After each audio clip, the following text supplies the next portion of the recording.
ನಮಸ್ತೆ ಎಲ್ಲರಿಗೂ. ಈಗ ಟೈಮ್ ಬಂದು ಒಂದು 8:15 ಆಗಿದೆ. ನಾವು ಇವತ್ತು ಕೊಟ್ಟಿಯೂರ್ಗೆ ಹೋಗಬೇಕು ಅಂತ ಅಂದ್ಕೊಂಡಿದ್ದೀವಿ. ಬಟ್ 2 ದಿನದಿಂದ ಬಟ್ಟೆ ಪ್ಯಾಕ್ ಮಾಡಬೇಕು ಅಂತ ಮಾಡೇ ಇಲ್ಲ. ಸೊ ಅದಕ್ಕೆ ಇವಾಗ ಇನ್ನೇನು ನಮ್ಮ ವೆಹಿಕಲ್ ಬರಬೇಕು ಅಷ್ಟರಲ್ಲಿ ನಂದು ನಮ್ಮಮ್ಮನ ಬಟ್ಟೆನ ಪ್ಯಾಕ್ ಮಾಡ್ತಾಯಿದ್ದೀವಿ.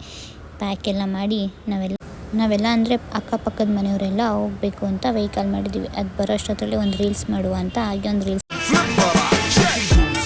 عندي خوش فصلة يا اخي تفوز والله خوش رقصة يا اخي دوس عندي خوش فصلة يا اخي تفوز والله خوش رقصة عندي لك رقصة قوية يا الحبيب اسمها الصبوحة. ಅಷ್ಟರಲ್ಲಿ ವೆಹಿಕಲ್ ಕೂಡ ಬಂತು. ಎಲ್ಲ ಒಬ್ಬೊಬ್ಬರೇ ಹತ್ತಿ ಗಾಡೀಲಿ ಕೂತ್ಕೊಂಡು ಯಾರ್ಯಾರಿಗೆ ಯಾವ ಪ್ಲೇಸ್ ಇಷ್ಟ ಅಂತ ನೋಡಿಕೊಂಡು ಎಲ್ಲ ಪಿಲ್ಟಾರಿಗಳೇ ಜಾಸ್ತಿ ಇದ್ದಿದ್ದು. ಎಲ್ಲ ನಮಗೆ ಲಾಸ್ಟೇ ಬೇಕು ಅಂತ ಹೋಗಿ ಎಲ್ಲ ಮಕ್ಕಳು ಲಾಸ್ಟಲ್ಲಿ ಕೂತ್ಕೊಂಡ್ರು. ನಾವು ದೊಡ್ಡವರೆಲ್ಲ ಆಯಿತು ನೀವೆಲ್ಲಿ ಕೂತ್ಕೊಳ್ರಪ್ಪ ಅಂದ್ಬಿಟ್ಟು ನಾವು ಕೂತ್ಕೊಂಡ್ವಿ. ಈ ಪಾಪು ನಮ್ಮ ಜೊತೆ ಬರೋಕ್ಕೆ ಇಷ್ಟ, ಬಟ್ ತುಂಬ ಚಿಕ್ಕದು ಅಂತ ಕರ್ಕೊಳ್ಳಿಲ್ಲ. ಅಷ್ಟೊತ್ತಿಗೆ ನಮ್ಮ ಗಾಡಿ ಕೂಡ ಹೊರಟು ಆನ್ ದ ವೇ ಪಿಕ್ ಮಾಡೋದು ಕೂಡ ಇತ್ತು, ಒಂದು 2-3 ಜನನ. ಸೊ ಅವ್ರನ್ನೆಲ್ಲ ಪಿಕ್ ಮಾಡಿಕೊಂಡು ಹೋಗ್ತಾ ಇದ್ವಿ. ಬಟ್ ನೈಟ್ ಆಗಿರೋದ್ರಿಂದ ಸ್ವಲ್ಪ ಚಳಿ ಕೂಡ ಇತ್ತು. ಹಾಗೆ ಎಲ್ಲ ಡ್ಯಾನ್ಸ್ ಮಾಡಿ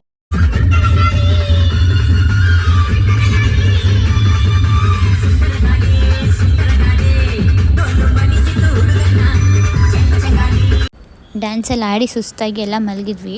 ಬೆಳಗ್ಗೆ 4:45ಗೆ ನಾವು ಆಲ್ರೆಡಿ ಕೇರಳ ರೀಚ್ ಆಗಿದ್ವಿ.